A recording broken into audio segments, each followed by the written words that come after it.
This is a great question to review. It's so easy if you know what you're doing. And if you don't, if you haven't been practicing or you're new to practice, this feels impossible. It's so obvious to me that, watch, okay. So I look at this and I'm trying to predict the question, right? So I'm trying to be like, okay, what are they testing? Right, what's this really about? It's really either about grammar or it's about style. Well, I see there's lots of verbs in here, all different versions of the word reflect. Now I think, well, tense might matter, right? There's have reflected, had reflected, will reflect. These are different tenses.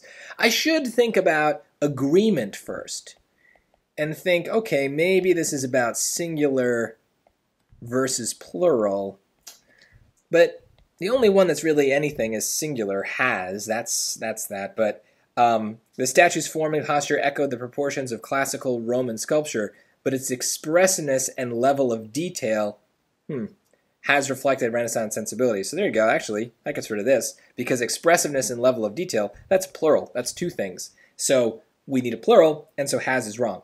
But that doesn't help us with B, C, or D, because pretty much every tense in English, the only tense in English that really thinks about singulars and plurals is the present tense.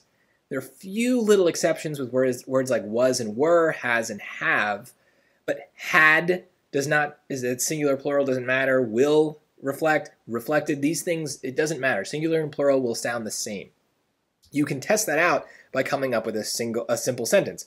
The mirror reflected the image.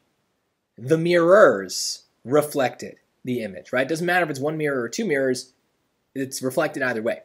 So that is kind of putting aside now the agreement piece. And we get to the piece that most people really think about, which is tense. How do we think about tense?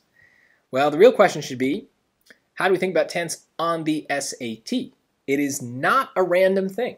It is not the case that one tense is always going to be right and another is always going to be wrong, because writers choose the tense based on like what they want to say. It's a style choice.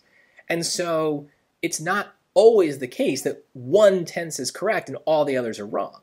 So on the SAT, that can't work, right? We need there to be one right answer and all the others have to be wrong. So there must be something else that we can do to decide definitively what the correct tense is. And so this is where predicting the question comes in. If we know how the SAT works, is really easy. We're looking for symmetry. We're looking for another verb in the same tense to point to and say, here's the tense that we have to use. This is the one the author already chose. Always start within the sentence itself. The statue's form and posture echoed the proportions of classical Roman sculpture, but its expressiveness and level of detail reflected Renaissance sensibilities. It's got to be B. Why? Because it's echoed. Echoed and reflected are the same tense. Why don't we need had? Well, because it's not had echoed. If it were had echoed, then we would have had reflected. But it's echoed, and so reflected is the symmetrical tense. So it's not about what tense is best for saying what we want to say. It's about what tense matches what's already there. So most of the time, it's within the same sentence.